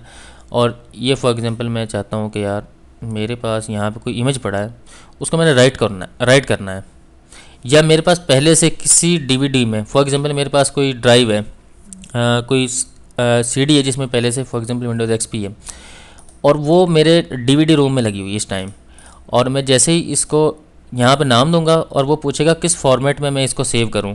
तो मैं अगर मैं कहता हूँ ISO, इस तरह बिन, इस तरह नैरो का NRG, कंप्रेस्ड ISO ISG जिसे बोलते हैं, alcohol MDF/MDS, clone CD DVD वगैरह वगैरह। तो हमारे लिए जो नॉर्मल जो हमें चलता है वो ये चलता है। अच्छा, ये तो था कि यहाँ पे बूटेबल में जाएँ तो, और यहाँ से हमने करना है यहाँ पे कहीं होगा make CD DVD image convert burn में हमने जाना है और यहाँ से हमने बटन दबा के ISO को सेलेक्ट कर लेना है इमेज फाइल को। फॉर एग्जांपल मेरे पास ये फाइल है और यहाँ पे बर्निंग की स्पीड, राइटिंग स्पीड आपने मिनिमम रखनी है, मैक्सिमम, ताकि आपको मैक्सिमम परफॉर्मेंस मिले। वेरीफाई पे क्लिक नहीं करना। राइट मेथड है disk at once, okay default जाने दें। राइटिंग स्पीड को आपने देखना है कि जितनी भी मिनिमम अवेलेबल है आपके पास उसको क्लिक करना है। फॉर एग्जाम्पल मेरे पास 4x है। अब जो मेरे DVD रूम में DVD लगी होगी, अरेज करना, अरेज का तो ऑप्शन नहीं है मेरे पास, रीराइटेबल DVD नहीं है। मैं बर्न का बटन दबाता हूँ तो देखता हूँ क्या होता है। मैंने बर्न का बटन दबाया तो नो डिस्क इंसर्टेड, अभी तक कोई डिस्क इंसर्ट नहीं हुई। तो अगर आपके पास CD इमेज पहले से पड़ा है, ISO इमेज आपने डाउनलोड करने है इंटरनेट से, और आपके पास फिजिकल सिस्टम है और आप USB के बजाय, या उस सिस्टम में आप सोचें समटाइम ऐसा होता है कि USB ही नहीं, USB पोर्ट ही नहीं है, और आपको कोई इशू आ रहा है थ्रू USB, आपने सारे तरीके अडॉप्ट कर लिए लेकिन रूफर्स के थ्रू भी और मुख्तलिफ टूल्स के थ्रू आप जो है नहीं बना सके अपनी जो है DVD, उसको बूटेबल नहीं बना सके USB को, तो आप उस इमेज को DVD पर राइट करें। और DVD पर राइट करने का ये तरीका है, या इस टूल के थ्रू कर लें, या नैरो है नैरो बर्निंग रूम है उसके थ्रू कर लें, जिसके थ्रू भी करेंगे, या पावर ISO मैंने एक आपको यहाँ भी एक टूल बताया था, उसके थ्रू भी ये काम कर सकते हैं आप। और तो आपके सामने जो DVD है वो आ जाएगी बन के, आपने वो डालनी है, बूट फ्रॉम DVD करना है और आपके सामने इंस्टॉलेशन का वही विज़िट खुल जाएगा जो हमने VMware वर्कस्टेशन में किया है। ये देखते हैं जी कहाँ तक, 36% तक हमारी इंस्टॉलेशन पहुँच गई है। ये मैं सारा लाइव आपको यहाँ पे वीडियो पास भी कर सकता हूँ, लेकिन लाइव इसलिए दिखा रहा हूँ कि सम टाइम ड्यूरिंग इंस्टॉलेशन कुछ इश्यूज़ आ जाते हैं, तो उन इश्यूज़ को फिक्स करने के लिए ज़रूरी होता है कि हम इंस्टॉलेशन को पूरा कंप्लीट करके दिखाऊँ, ताकि आप ये ना सोचें कि अब्बास ने हमें अधूरी ट्रेनिंग दी, अधूरी चीज़ें बताई। ओके जी, ये अल्ट्रा ISO का ऑप्शन हमारे पास एक अवेलेबल था, मैंने इंस्टॉल किया हुआ इसे, तो ये मेरे पास एक अवेलेबल था। अब यहाँ पे देखते हैं कि अगर आपने इस कमांड के थ्रू, यहाँ पे मैं बता देता हूँ आपको, यहाँ पे शायद मैंने लिखा भी हुआ है कहीं, पावर ISO का सेम वही मेथड है जो अल्ट्रा ISO का है। नैरो बर्निंग रूम थोड़ा डिफरेंट होता है, अभी मेरे पास इंस्टॉल्ड नहीं है, वैसे भी DVDs का ज़माना ख़त्म हो गया, अब DVDs होती ही नहीं है, क्योंकि इमेजेस अब 8-8 GB के और 9-9 GB के आ गए, तो फिर हमें मसला होता है। ओके जी, bootable using DiskPart, Microsoft की एक यूटिलिटी है डिस्क पार्ट में। यहाँ पे इसे ओपन भी कर लेता हूँ CMD, और यहाँ पे सिंपली मैं लिखूँगा डिस्क पार्ट। जैसे मैं डिस्क पार्ट लिखा तो मेरे पास वो यूटिलिटी ओपन हो जाएगी। ये लैपटॉप काफ़ी बिजी है दूसरे कामों में, इसलिए इसका रिस्पॉन्स समटाइम स्लो हो जाता है। ओके जी, अब्बास LP मेरा लैपटॉप का नाम है, LP से मुराद लैपटॉप, ये मैंने रखा हुआ, आपने जो भी लिखना है वो लिख सकते हैं। अभी तक यहाँ पे कमांड के लिए जो है ना, मेरी ये सिस्टम रेडी नहीं हुआ। डिस्क पार्ट की यूटिलिटी अवेलेबल, जैसे मैंने वहाँ पे CMD में लिखा डिस्क पार्ट, और देखें डिस्क पार्ट की यूटिलिटी मेरे पास अलहदा से खुली। ओके जी, डिस्क पार्ट मेरे पास आ गया। ये डिस्क को मैनेज करने के लिए एक बड़ी खूबसूरत यूटिलिटी, ये जो माइक्रोसॉफ्ट ने विंडोज़ विस्टा और सर्वर 2008 से ऑनवर्ड इसको इंट्रोड्यूस किया। यहाँ पे मैं लिखता हूँ लिस्ट। जैसे मैंने लिस्ट लिखा तो उसने आगे से पूछा कि यार किस चीज़ की लिस्ट, लिस्ट डिस्क की, पार्टीशन की, वॉल्यूम की, वर्चुअल डिस्क की, वी डिस्क भी लिखा हुआ। मैं कहता हूँ लिस्ट डिस्क दिखाएं मुझे। अभी उसने कहा कि आपके पास एक डिस्क लगी है, डिस्क 0, और वो है 931 GB की, जो मेरी हार्ड ड्राइव है लैपटॉप की। डिस्क 1 है मेरे पास ऑनलाइन 14 GB की। तो मैंने कहा जी सिलेक्ट करो, सिलेक्ट डिस्क 1 कर लो। जैसे मैंने सिलेक्ट डिस्क 1 किया तो उसने डिस्क 1 इज़ नाउ सिलेक्टेड का ऑप्शन आ गया। ये सेम इंस्ट्रक्शंस आप यहाँ पे भी लिखी हुई हैं। Insert a USB flash drive into running computer, open a command prompt, Windows as an administrator, type diskpart, ये हमने काम कर लिया है। At the command prompt, type select disk X, X का मतलब है कि वो डिस्क जो आपने सेलेक्ट करनी है, एक्स से मुराद आपकी सी भी हो सकती है, डी भी हो सकती है, एच भी हो सकती है, जी भी हो सकती है, या 1 2 3 4 5 जो भी सीक्वेंस आपने यहाँ पे मिल रहा है हमें। यहाँ पे हमें 1 2 मिल रहा था 0 से लेके ऑनवर्ड, तो हमने वो सिलेक्ट कर लिया। अब आगे कह रहा है जी type clean and then click enter, this command delete all the data from the USB drive. अब मैं यहाँ पे लिखता हूँ क्लीन, CLE। अगर मैं क्लीन यहाँ पे लिख दूंगा तो क्या होगा, जो मेरी यूएसबी में डाटा पड़ा हुआ है वो डिलीट हो जाएगा। ओके जी, तो यूएसबी में जो मेरा डाटा है मैं उसे ऐसे करता हूँ कि मैं उसे पहले कॉपी कर लेता हूँ अपने पास। और अगर यूएसबी वाला डाटा मेरे पास कॉपी, मेरा सिस्टम इतना स्लो हो गया है कि वो शायद है कि मैं क्या काम करूँ और क्या ना करूँ, रिसोर्सेज जो है वो हैवी हो गए हैं। देखते हैं जी क्या करता है। चल जाओ भाई, और ये ना होगा कहीं रिस्पॉन्स ही छोड़ जा रहा हमारी। इंस्टॉलेशन हमारी चल चुकी है, चले देखते हैं जी क्या होता है आगे। खुल जाएगा, थोड़ा टाइम लेगा, इट्स टाइम टेकिंग, क्योंकि जो हमारा रिकॉर्डिंग का सॉफ्टवेयर है ये भी काफ़ी हैवी ड्यूटी जो है वो प्रोसेस ले रहा होता है, सिस्टम के रिसोर्सेज को यूज़ कर रहा होता है। और आई थिंक टाइम भी जो है ना हमारा 1 घंटे के करीब करीब होने वाला है। अब टाइम को जो है टाइम ज़रूरी इसलिए है कि आपके सामने चीज़ों के फैक्ट आने चाहिए। ये वीडियो मैं 15 मिनट की बना सकता था। ओके जी, ये मेरे पास यूएसबी, और इस यूएसबी में मैंने कुछ 1 2 मूवीज़ रखी थी, इनको मैं कॉपी कर लेता हूँ अपने पास। और जैसे ही मैं कॉपी करूँगा, कॉपी करने के बाद इनको फिर हम यूएसबी को क्लीन कर सकते हैं। ओके जी, सिस्टम मेरा ना इसकी VMware की वजह से ना बिज़ी हो गया बहुत ज़्यादा, बल्कि छोड़ें, मैं इसको ना क्लीन कर दूँ यहाँ पे। वैसे ये ज़रूरी नहीं होता कि आप क्लीन करें, या क्लीन का बट दबा लें। चलो मैं क्लीन करता हूँ। डिस्क 1 इज सिलेक्टेड और मैंने कहा क्लीन।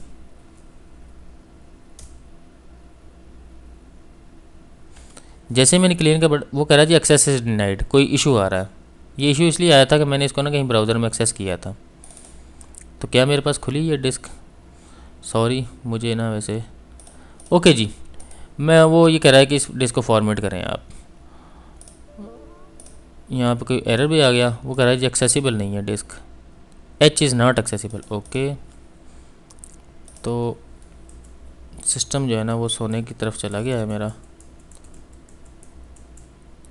इसको दोबारा मैं क्लिक करता हूँ। ओके जी, मैं सिंपली क्या कर सकता हूँ, मैं यहाँ से फॉर्मेट करूँ, और जैसे मेरे पास फॉर्मेट का यहाँ से मैं क्या करूँगा, अननोन कैपेसिटी वो कह रहा है, इसलिए कि उसने क्लीन कर दिया, उसकी पार्टीशन उड़ा दी है। मैं इसको एंटीफेस के थ्रू जो है ना फॉर्मेट कर लेता हूँ, या यहाँ पे इसकी इंस्ट्रक्शन पढ़ लेते हैं ये क्या कहता है जी। नॉर्मली मैं क्या करता हूँ, पहले से फॉर्मेट करके ना तो दोबारा डिस्क क्रिएट। अच्छा, आगे आ गया जी, to create a new primary partition USB type create partition primary. Okay ठीक है, ये भी एक चीज़ करनी थी जी। क्लीन हो गया जी, और मैं इसकी ही हिदायत को क्रिएट पार्टीशन, देन कहाँ गया जी, PRT पार्ट प्राइमरी PRI, और इंटर किया। उसने कहा कौन सी बनानी है आपने, तो मैंने कहा प्राइमरी बनानी है। अच्छा, वो कह रहा पूरी लिखो जी भाई, create PAR part PRIMARY primary. उसने प्राइमरी पार्टीशन क्रिएट कर दी। DiskPart succeeded in creating the specified partition. अब देखते हैं, अब हमारे सामने शायद इसकी शेप जो है ना वो ठीक आ जाए, और H ड्राइव बन गई। मैं इसको रिमूव करता हूँ अपनी लैपटॉप से, USB को दोबारा लगाता हूँ, देखता हूँ क्या मेरे पास आती है कोई ड्राइव, और आ गई है। वो कह रहा है जी H ड्राइव आ गई, लेकिन आप इसे फॉर्मेट करें। अब चलते हैं जी, ये क्या कहता है, format the partition type FS is equal to NTFS और क्विक एंड देन इंटर। इसके 2 तरीके हैं, या ये वाली कमांड में चला लूँ, या मैं सिंपली जाके यहाँ पे जो मेरे पास ऑप्शन आ रहा था अकॉर्डिंग टू ऑप्शन चले जाते हैं। मैं फॉर्मेट में गया तो फिर वही मुझे डायलॉग बॉक्स आएगा। NTFS के थ्रू करनी है, यहाँ पे अननोन इसलिए आ रहा था कि मैंने उसका पार्टीशन टेबल ही उड़ा दिया था। वो कह रहा है कोई लेबल शेबल रखना है, मैं कहता हूँ कुछ नहीं रखना, बस एंटीफेस के थ्रू आप इसे फॉर्मेट करो। ओके, यहाँ पे ये जो वाला स्टेप है ना, ये वाला, ये बंदे को कंफ्यूज करता है। क्लीन, तो मेरी रिकमेंडेशन ये है कि आपने क्लीन कुछ नहीं करना, आपने सिंपली क्या करना मैं आपको बताता हूँ ये सारी बात। ये मेरे पास फॉर्मेट हो गया, वापस आ गई है जी USB, और जैसे मेरे पास USB वापस आई, अब जाता हूँ मैं यहाँ पे। अब सोचें कि आपके पास ये एक USB थी, आपने USB लगाई, आपने कुछ नहीं करना। अगर तो आपने रूफस के थ्रू काम करना है ना सारा, तो बस आपने रूफस में जाके USB को सेलेक्ट करना, वो खुद ही फॉर्मेट करेगा, खुद ही प्राइमरी पार्टीशन बनाए, एक्सटेंडेड बनाए, जो भी बनाए। अगर आपने कमांड लाइन के थ्रू करना है तो फिर आपने क्या करना है, पहले ही राइट क्लिक करके ना USB को फॉर्मेट कर लेना है यहाँ से। जैसे खाली की, खाली करने के बाद क्या करना है, आपने डिस्क पार्ट को खोलना है, और डिस्क पार्ट में जाने के बाद आपने डिस्क को, और यहाँ पे कोई मेरे पास क्लियर की नो, अच्छा यहाँ पे कोई ऑप्शन मेरे पास, अभी मैंने क्लियर लिखी, और आपने यहाँ पे ये लिखना है जी, यहाँ पे लिखना है सेलेक्ट पार्टीशन। अब हमारे पास पार्टीशन 1 बनी है ना, 1, ये कह रहा है जी लिस्ट डिस्क मैंने की, और सेलेक्ट डिस्क 1 को मैंने किया, और लिस्ट पार्टीशन, अब मैं पार्टीशन की लिस्ट देख लेता हूँ, और सेलेक्ट पार्टीशन 1, और इसको कर देना एक्टिव। बस लो जी, ये सिंपल सी एक्सरसाइज थी आपकी, एक्टिव किया। एक्टिव का मतलब है कि ये बूटेबल डिस्क बूट करने के लिए एक्टिव है। अब आपको पता है कि बूटेबल जो डिस्क होती है वो, उसका एक्टिव होना ज़रूरी होता है, अगर वो एक्टिव नहीं होगी तो चलेगी नहीं, MBR उसे सर्च नहीं कर पाता। ओके जी, नहीं, रोम उसे सर्च नहीं कर पाती। अब आपने क्या करना है, सिंपली 2 तरीके हैं, मैं एक तरीका ये बता देता हूँ आपको। सॉफ्टवेयर में गया, ऑपरेटिंग सिस्टम में जाके मैं करता हूँ लाइसेंस OS, इसको मैं यहाँ से करता हूँ एक्सट्रैक्ट, और उसकी जो फाइलें होंगी ना उनको मैं यहाँ पे लाके पेस्ट कर दूँगा इसमें USB में। बस USB निकालें और अल्लाह। अब इस सारी परेशानी से, सारी इन चीज़ों से बचने के लिए आपके पास दूसरा जो बेहतरीन, कि आप खामोशी के साथ जाते और यहाँ पे जाते कहाँ, सिस्टम है अपने में, रूफस खोलो और यहाँ से आप ISO इमेज सेलेक्ट करो, और यहाँ पे आपकी USB पहले ही आ रही होती है, स्टार्ट का बटन दबाएं और सिंपली आपके पास USB अवेलेबल है। तो ये जो तरीका है ना, ये डिस्क पार्ट वाला, ये भी बहुत पुराना हो गया। हमारी ज़िंदगी जो है ना बहुत ज़्यादा आसान कर दी है हमारी रूफस ने आके। देखते हैं जी हमारी इंस्टॉलेशन कहाँ तक पहुँची है। ओह, और हमारी इंस्टॉलेशन कंप्लीट हो चुकी है जी, कंप्लीट होकर हमारा सिस्टम वापस आ रहा है। शुक्रन शुक्रन शुक्रन शुक्रन शुक्रन। ये गेटिंग डिवाइसेस रेडी 60-74% और 100%। हम क्या करते हैं, इसके स्क्रीन को फुल कर लेते हैं और देखते हैं कि क्या क्या हो रहा है आगे। Getting ready.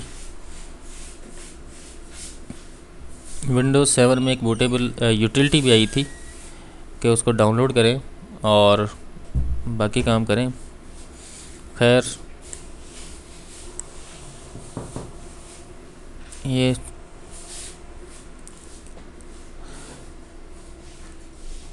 ओके जी, सिस्टम हमारा हुआ रीस्टार्ट। अच्छा, ये डिपेंड करेगा जी इंस्टॉलेशन आपका जो रिसोर्सेज हैं और हार्ड डिस्क की स्पीड और ये सारी चीज़ें जो है ना इस पर डिपेंड करती हैं इंस्टॉलेशन पे। क्योंकि मैंने लैपटॉप पे इंस्टॉलेशन की है तो फिर आपके सामने ये वाली विंडो आ रही है। यहाँ पे हम देखते हैं कि फ़र्स्ट टाइम क्या आता है। सम टाइम यहाँ पे चूँकि फ़र्स्ट टाइम इनिशियलाइजेशन हो रही है ऑपरेटिंग सिस्टम के लिए, हार्ड ड्राइव रेडी हो रही है, हार्ड डिस्क जो है सम टाइम अपने ड्राइवर्स को इनिशियलाइज़ कर रही होती, जो रोम्स हैं या जो ऑपरेटिंग सिस्टम है वो कर्नल के बेस पे ड्राइवर के साथ कम्युनिकेट कर रहा होता है। कर्नल से मुराद फौजी कर्नल नहीं है भाई, फौजी कर्नल ये ऑपरेटिंग सिस्टम का अपना कर्नल होता है। और ये विज़िट चलेगा जी, सामने हमारे आ जाएगा। अब सम टाइम क्या होता है कि यहाँ पे एरर्स आते हैं मुख्तलिफ़ किस्म के, तो मैंने इसलिए किया कि ताकि आपको एरर्स ना आए। आपने क्या कोशिश करनी है कि आपने VMware पे इंस्टॉलेशन नहीं करनी, आपने वंस जो है ना फिज़िकल सिस्टम पे, अगर आपके पास फिज़िकल सिस्टम अवेलेबल है ना अलग से, अगर आप उस पर ट्राई कर सकते हैं तो उस पर ज़रूर इंस्टॉलेशन करें, ताकि आपको कुछ ऐसे इश्यूज़ होते हैं जो VMware पे इश्यूज़ नहीं आते। ओके जी, यहाँ पे ये कह रहा है जी पासवर्ड दें ये आप, एडमिनिस्ट्रेटर का पासवर्ड सेट करना ज़रूरी है यहाँ पे। मैं सिंपली से पासवर्ड देता हूँ। पासवर्ड क्या देता हूँ जी, मैं देता हूँ इसे ABC123 सॉरी ABC123 यही पासवर्ड लगा। हम यहाँ से ये बटन दबा के शो कर लेते हैं और यही कन्फर्म में पासवर्ड देते हैं ABC123। ABC123 मैंने इसलिए दिया कि यहाँ पे कॉम्प्लेक्स पासवर्ड रिक्वायर्ड होता है, जिसमें करेक्टर और आपका सिंबल और वगैरह सारी चीज़ें शामिल हैं। ये भी देखते हैं कहीं हमने मिस तो नहीं कर दिया। फिनिश का बटन दबाएंगे और हमारे सामने ये फिनिश हो जाएगी, फाइनलाइजिंग दी सेटिंग्स। अब हमारे सामने जो प्रोफाइल आया है, प्रेस कंट्रोल-डिलीट, इसमें राइट क्लिक इसके ऊपर करते हैं और प्रेस सेंड कंट्रोल-डिलीट किया तो मैंने, और ABC वाला मैं पासवर्ड देता हूँ ABC123। ये हमारे सामने जो है स्क्रीन आ जाएगी। ओके जी, अब हमारे पास आ गई है स्क्रीन OS की, और अभी आई नहीं, आ रही है। साथ साथ हम क्या डिस्कस करते हैं कि हम 2-3 चीज़ें डिस्कस कर लेते हैं। यहाँ तक जो है, जब आपको नॉर्मली क्या होता है कि जब भी आपकी ट्रेनिंग सेशन अटेंड करते हैं, जो नॉर्मली हमारे पास ट्रेनिंग ऑनलाइन अवेलेबल है, उसमें क्या होता है 11G की ट्रेनिंग आप अटेंड करेंगे तो उसमें पहले से आपको जो भी ट्रेनिंग बंदा दे रहा होगा इंस्टॉल्ड OS मिलेगा और बेसिक कॉन्फ़िगरेशन उसकी हो चुकी होगी, GUR कॉन्फ़िगरेशंस हो चुकी होंगी, और अकॉर्डिंग टू OCA आपको ऑपरेटिंग सिस्टम, कुछ लोग कहते हैं कि ऑपरेटिंग सिस्टम इंस्टॉल करके दिखा देते हैं, कुछ लोग उसे भी इंस्टॉल करके नहीं दिखाते। यहाँ तक जी कॉन्फ़िगरेशंस हो चुकी होती हैं पहले से। ये जो हमने इतना टाइम ज़ाया किया है, इसको करने का कुछ मकसद। ओके जी, ये कभी कभी एक सामने आपके आता है, ये भी देखें जी।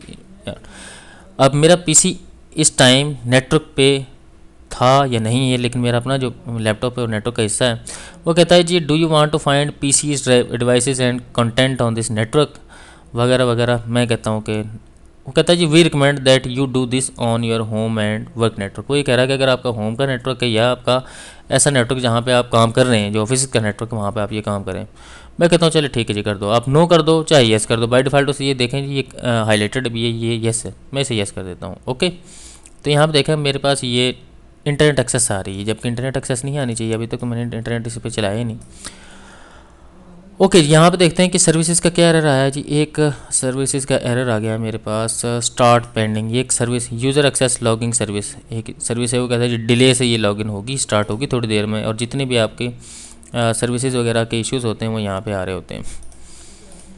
और ये मेरे पास स्टैंडर्ड एडिशन इंस्टॉल हो गया। बिल्ड 9600 इसकी है जी, माइक्रोसॉफ्ट की बिल्ड नंबर होते हैं मुख्तलिफ, जिस बिल्ड के थ्रू सर्वर 2012 R2 स्टैंडर्ड को बनाया गया, उसकी बिल्ड नंबर ये वाला है। तो आपने जब माइक्रोसॉफ्ट की साइट पे जाना है तो समटाइम वहाँ बिल्ड नंबर लिखा होता है, उसको भी ज़ेरे गौर रखना है। अच्छा, मैं आपको बताने लगा था, यहाँ तक तो आपको सारी कन्फिग्रेशन मिलेगी। VMware में एक चीज़ हम थोड़ी नोटिस करने वाली, ये मैं पढ़ ले बता देता हूँ आपको। नेटवर्क अडाप्टर पर जाते हैं। नेट का मतलब होता है कि नेटिंग। अगर किसी ने CCNA किया है तो उसको नेटिंग का कॉन्सेप्ट हो। नेटिंग का कॉन्सेप्ट ये है कि आपका जो इस सिस्टम पे इंटरनेट चल रहा है अभी, वो मेरे लैपटॉप वाले इस अडाप्टर के थ्रू चल रहा है। इस अडाप्टर के थ्रू इंटरनेट यहाँ पे चल रहा है।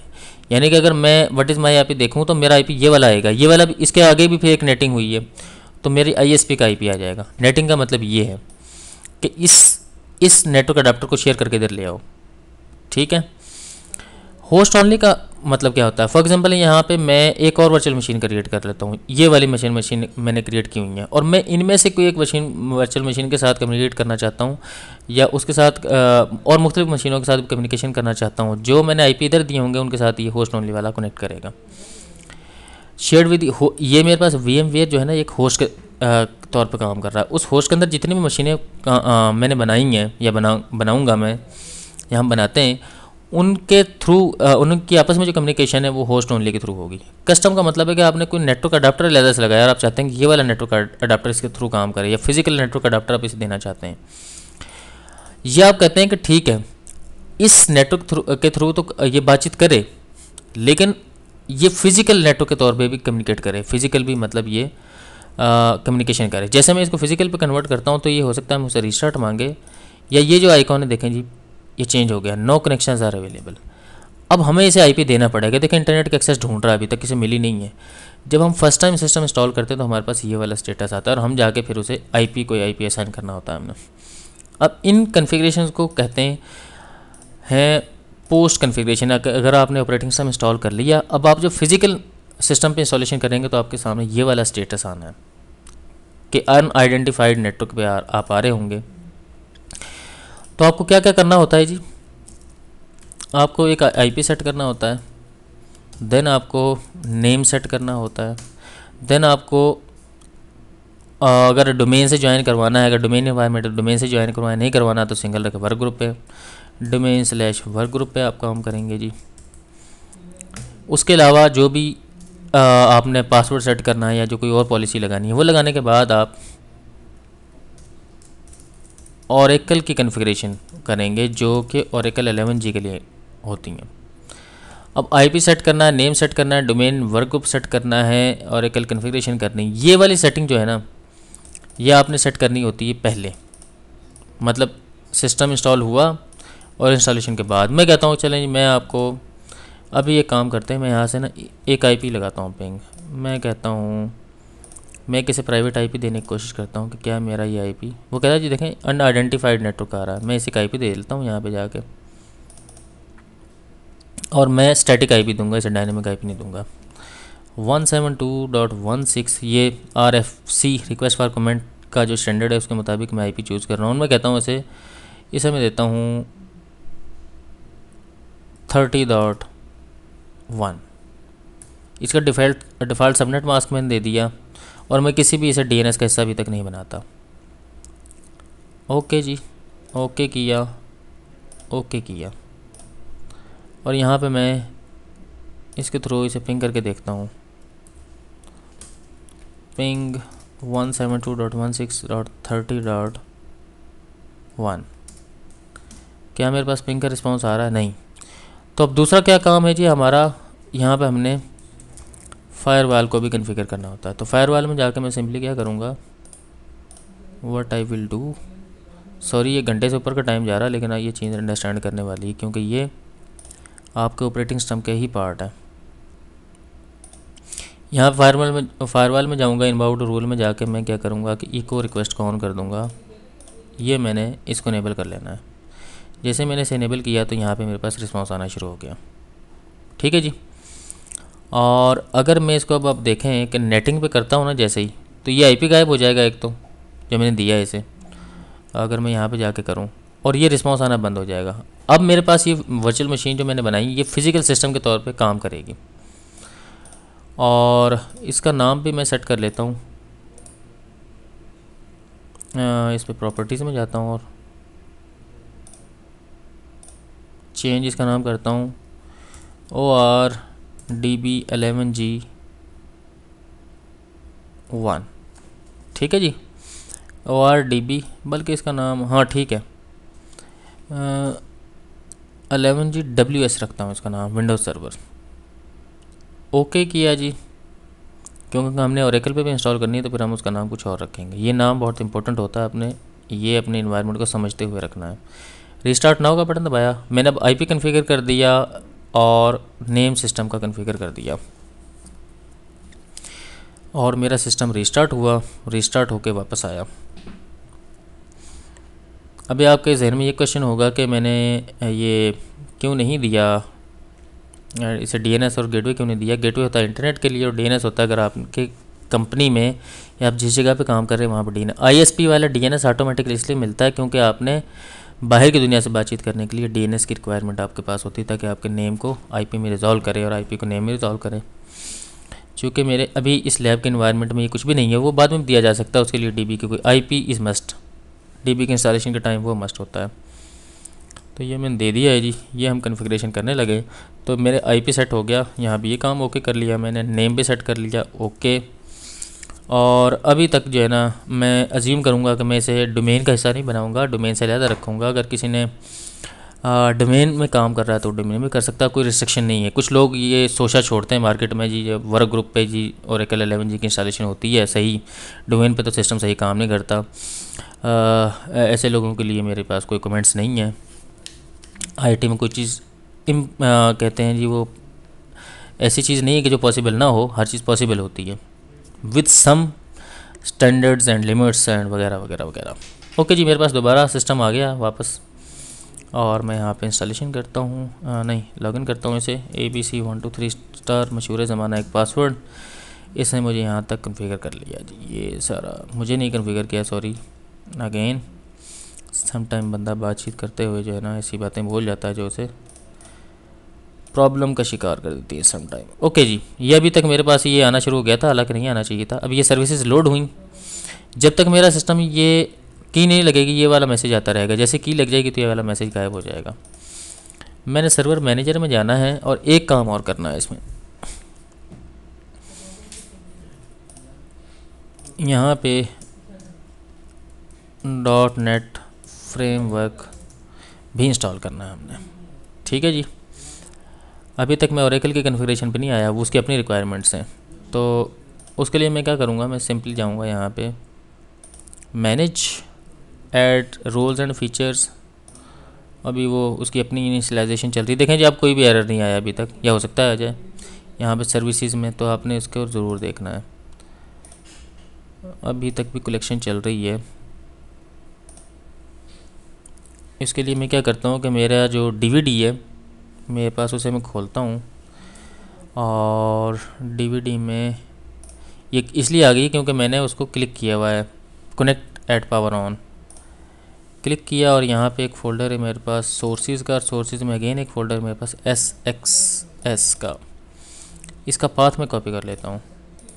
जब मैंने इसका पाथ कॉपी किया तो अब मैं क्या करता हूँ, देखो 4 सर्विसेज वो कह रहा है लोड नहीं हुई, कौन कौन सी लोड नहीं हुई वो देखते हैं। BITS बिट्स की services, background intelligent transfer service ये नहीं अभी तक ऑन हुई, UAL user account logging service ये वगैरह वगैरह, इसकी इनसे कोई फ़र्क नहीं पड़ता, ये डिले से स्टार्ट होंगी, वो इसलिए लिखा हुआ उनके ऊपर। तो मैं ऐड रोल एंड फीचर में जाऊंगा तो ये भी मेरे पास सामने आ जाएगा।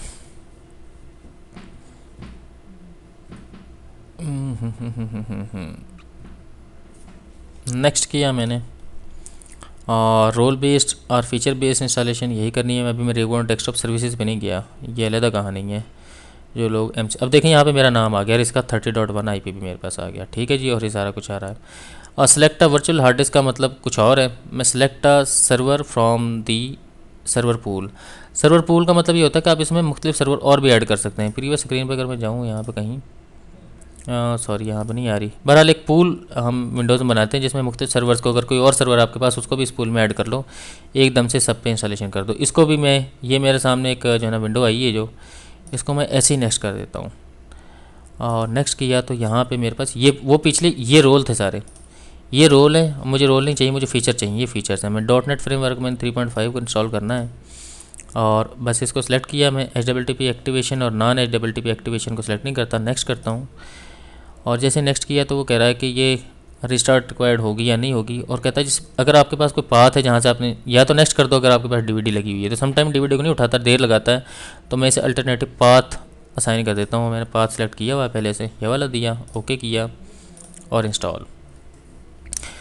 ये क्या करेगा, ये .NET फ्रेमवर्क को इंस्टॉल कर लेगा। अब .NET फ्रेमवर्क क्या है जी, ये माइक्रोसॉफ्ट का एक फ्रेमवर्क है जिसके ऊपर फिर सब जो है एप्लीकेशंस बिल्ड होती हैं या बनती हैं, चलती हैं। और क्या होगा, कुछ सर्टन टूल्स होते हैं जो अगर .NET 3.5 इंस्टॉल नहीं है आपके सिस्टम में तो वो काम नहीं करते, इसलिए हम इसे वक्त की नज़ाकत को समझते हुए और ज़रूरत को समझते हुए हम ये काम करने लगे। और ये एक फ़ीचर हो गया जी। दूसरा हमने एक और फीचर इंस्टॉल करना है जो है बैकअप का होगा। अगर हमारे सर्वर में कोई इशू आता है तो हम उसका बैकअप भी कर लें साथ साथ। ठीक है जी, .NET IP सेट कर लिया, नेम सेट कर लिया, वर्क ग्रुप को हमने पहले से ही कर लिया, और फायरवॉल को हमने जितनी हमारी रिक्वायरमेंट थी उसके मुताबिक ऑन कर लिया। जो फर्दर रिक्वायरमेंट होगी वो हम ओरेकल के इंस्टॉलेशन के टाइम देखेंगे। और ओके ओके ओके, आ जाए आ जाए आ जाए आ जाए आ जाए। स्लाइड में देखता हूँ कोई ऐसी चीज़ जो ये सारी चीज़ें हो गई थी, ये रूफस को भी हमने देख लिया, मैं देख रहा हूँ। और यहाँ पे वर्चुअलाइजेशन के इन्वायरमेंट अवेलेबल हैं, ये भी मैंने आपसे बात कर ली है। और ये सारी बातें हो गई हैं हमारी। डिवाइस, इसको ना मैं देख लेता हूँ आपके लिए। मैंने एक लिंक खोला हुआ है यहाँ पे। ये मैंने जो है ना एक साइट खोली थी, इससे मैं इसको नहीं देखता, बल्कि यहाँ पे हम इसी को खोलने की कोशिश करते हैं। अगर ये खुल जाता है और नाउ क्या करूँगा, मैं इसको कॉपी करता हूँ और यहाँ पे पेस्ट करता हूँ। जैसे ही मैंने पेस्ट किया तो मेरे सामने ये एक वेबसाइट खुलेगी और यहाँ पे फिर हमारे पास इतने तक मैं देखता हूँ कि मेरी VMware की क्या कंडीशन रही है, इंस्टॉलेशन हुई या नहीं हुई। और ये मेरे पास एक साइट भी खुल रही है। ये अगर साइट खुल जाती है मेरे पास, ओके जी, ये कैल्स एंड MLS कैल स्यूट्स, ये स्यूट पे क्लिक कर लेते हैं तो ये मुख्तलिफ पैकेज बनाए हुए हैं उन्होंने। Windows server active directory rights management services की अपने क्लाइंट एक्सेस लेनी है या लाइसेंस लेने, ओ सॉरी, अगेन इस लिंक पे आता हूँ मैं